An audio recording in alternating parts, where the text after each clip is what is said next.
एक तरफ तिरंगे में लिपटे शहीदों के पार्थिव शरीर और दूसरी तरफ गूंजते स्टेडियम में भारत पाकिस्तान मुकाबले के नारे।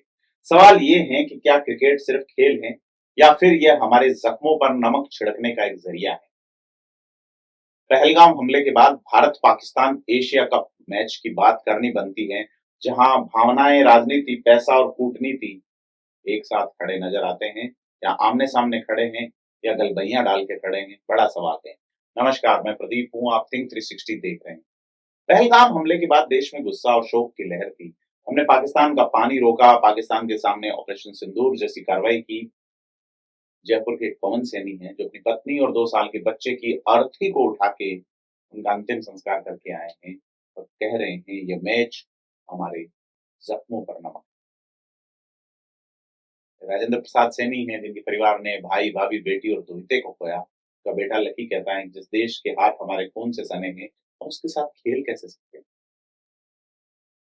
तबरेज खान और उनकी पत्नी फरहा एक आंख गंवाने और इलाज के लिए घर बेचने पर मजबूर हैं। उनके लिए मैच सिर्फ घाव को रिद रहा है। पूरे देश में एक सवाल है कि क्या खेल आतंक से बड़ा है। सोशल मीडिया पर बॉयकॉट इंडिया वर्सेस पाक और रेस्पेक्ट फॉर मैट्रेस यानी शहीदों के लिए सम्मान ट्रेंड कर रहे हैं।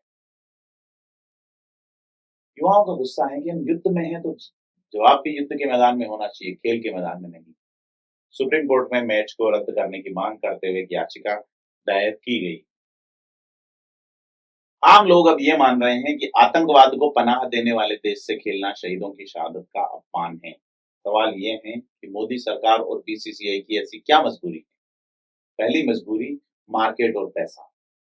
इंडो पाक मैच जो है क्रिकेट का सबसे बड़ा रेवेन्यू जनरेटिव मैच होता है। इसकी टीआरपी वर्ल्ड कप के फाइनल से भी ज्यादा होती है। बीसीसीआई को करोड़ों अरबों का नुकसान और प्रायोजकों से मुआवजा देना पड़ता अगर मैच रद्द हो जाता। सवाल ये है कि क्या पैसा देश की पीड़ा से, देश की वेदना से, देश के आंसुओं से बड़ा है। बड़ी चीज है कि अंतर्राष्ट्रीय प्रतिबद्धताएं, ACC, Asian Cricket Council tournament जो है, भारत को मजबूरी में खेलना पड़ रहा है। और बीसीसीआई सचिव जो देवजीत सैकिया कहते हैं सरकार की नीति है मल्टीनेशनल टूर्नामेंट खेलना। डर जो क्या है कि आपको एशियन क्रिकेट काउंसिल से बैन होना पड़े। सवाल ये है कि बीसीसीआई जो है वो आईसीसी और यानी इंटरनेशनल क्रिकेट काउंसिल और एशियन क्रिकेट काउंसिल में सबसे ज्यादा पैसा देता है।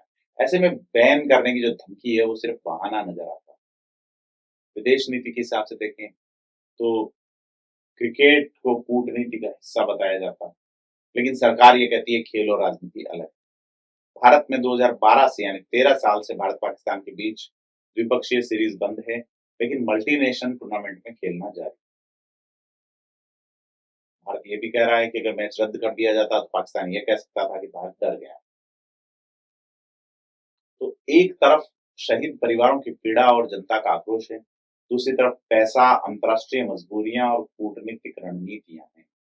ये स्थिति दिखाती है कि आज के युग में राष्ट्रीय भावनाएं अक्सर मार्केट और ग्लोबल पॉलिटिक्स के आगे झुक जाती है। सवाल ये भी है कि क्या भारत जैसे देश के लिए क्रिकेट सिर्फ खेल है या यह एक हथियार है पैसा कमाने और अंतर्राष्ट्रीय छवि बनाए रखने का। शहीदों के परिवार अब भी रो रहे हैं, उनकी पीड़ा अब भी ताजा है, लेकिन स्टेडियम में चीयर करता हुआ दर्शक ये भूल जाता है कि उसके जोश की कीमत किसी और के आंसुओं से चुकाई गई है। सवाल ये है कि क्या हमें खेल और राजनीति को अलग रखना चाहिए या फिर हमें अपने जज्बात और शहीदों की शहादत को प्राथमिकता देनी चाहिए। आप कमेंट करके जरूर बताएं, आपके लिए क्रिकेट मायने रखता है या देश का स्वाभिमान।